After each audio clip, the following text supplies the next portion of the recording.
বাংলাদেশ যুক্তরাষ্ট্র বহুমাত্রিক সম্পর্ক এগিয়ে নেওয়ার লক্ষ্যে ঢাকায় এসে পৌঁছেছেন যুক্তরাষ্ট্রের দক্ষিণ ও মধ্য এশিয়া বিষয়ক বিশেষ দূত সার্জিও গোর। পররাষ্ট্র মন্ত্রণালয়ের মন্ত্রী খলিলুর রহমানের সাথে বৈঠক করেছেন সার্জিও গোর। বৈঠক শেষে সাংবাদিকদের ব্রিফ করছেন ডক্টর খলিলুর রহমান। সরাসরি চলে যাচ্ছি সেখানে। দেশের মধ্যে অত্যন্ত চমৎকার বাইল্যাটারাল রিলেশনশিপ এখন বিদ্যমান এবং এটাকে আরও কীভাবে এগিয়ে নিয়ে যাওয়া যায় সে ব্যাপারে আমরা ইতিবাচক আলোচনা করেছি। আপনারা জানেন আমি ম্যানিলাতে গত সপ্তাহে মিস্টার গোর এবং সেই গোরের সঙ্গে আমাদের এর আগেই বৈঠক হয়েছে এবং সেই সময় সেক্রেটারি অফ স্টেট মার্কিন পররাষ্ট্রমন্ত্রী মিস্টার রুবিওর সঙ্গে আমার সাক্ষাৎ হয়েছে। তো আমাদের সম্পর্ক এখন একটা অত্যন্ত ইতিবাচক অভিমুখে আছে এবং আগামী দিনগুলিতে আমরা will build upon the achievements we have made so far. ধন্যবাদ। ওরা এই সফরটাই বাংলাদেশকে বুঝতে চায়, আমাদের ওরা আসলে কি বুঝতে চেয়েছে আমাদের কাছ থেকে যতটুকু আমাদের জানানো যায়। আরেকটা হচ্ছে স্যার, এআরপি নিয়ে কোনো কথা হয়েছে কিনা সুনির্দিষ্টভাবে, সেটির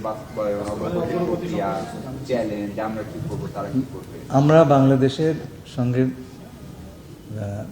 যুক্তরাষ্ট্রের সম্পর্কের বিভিন্ন দিক আলোচনা করেছি। তার মধ্যে বাণিজ্য বলেন, ইনভেস্টমেন্ট বলেন, এনার্জি বলেন, অভিবাসন বলেন, সব বিষয়ে আলোচনা হয়েছে। কিন্তু স্বল্প পরিসরে আপনি তো ডিটেইল আলোচনা করতে পারেন না।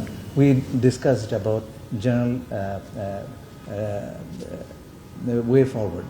তো আমরা আগে বললাম আমাদের সম্পর্কের অভিমুখ অত্যন্ত ইতিবাচক এবং আগামীতে আমরা এটার উপর বিল্ড করব। আঞ্চলিক নিরাপত্তা এবং এই অঞ্চলের অন্য দেশগুলোর সঙ্গে বাংলাদেশের সম্পর্ক নিয়ে মার্কিন যুক্তরাষ্ট্রের কোনো উদ্বেগ বা টেনশন কি আছে? আমি চীন এবং ভারতকে এই বিষয়ে কোনো আলোচনাই হয় না, সুতরাং আমি ধরে নেব এই বিষয়ে কোনো উদ্বেগ নেই। মাননীয় পররাষ্ট্রমন্ত্রী মহোদয়, আপনাদের সাথে আকসা জিসুমিয়া নিয়ে কোনো আলোচনা হয়নি। ডিফেন্স কোঅপারেশন নিয়ে আমরা কি ধরনের ভাবছি, মানে যুক্তরাষ্ট্রের সহযোগিতার কথা ভাবছি? সেটা আপনি আমাদের ডিফেন্স মন্ত্রণালয়কে জিজ্ঞেস করুন। এনার্জি কর্পোরেশন তো আমাদের চলছে, তাদের সঙ্গে আমাদের একটা এনার্জি এমইউ আছে, সেই অনুযায়ী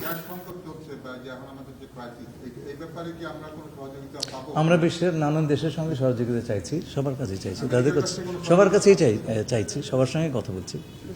আমাদের প্রোডাকশন শেয়ারিং কন্ট্রাক্টের জন্য আমরা বিড করেছি, সেইখানে এই আলোচনা হয়নি। স্যার, আমাদের একটি বেসরকারি প্রতিষ্ঠান কালকে 21টি বই নিয়েছে, যদি আপনারা আমরা দেখি সাউথ এশিয়াতে বোধহয় এটা সর্বোচ্চ